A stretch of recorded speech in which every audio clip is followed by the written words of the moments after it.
لو انت من النوع اللي بيكون حواليه ناس كتير ركز قوي في القصة دي، عشان هتلاقي فيهم اللي أخبث من شياطين الجن.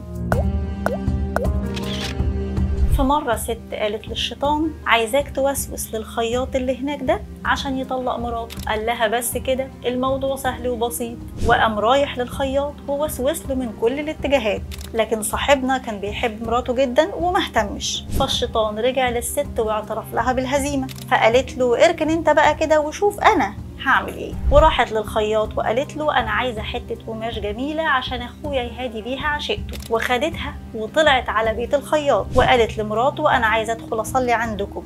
وقد كان. وبعد ما صلت حطت حته القماش ورا الباب من غير مرات الخياط ما تاخد بالها، عشان يرجع الخياط بيته ويشوف حته القماش ويفتكر قصه الست عن عشيقه اخوها، فقام مطلق مراته في ساعتها. فالشيطان اعترف انها كذبته. تسكت بقى على كده؟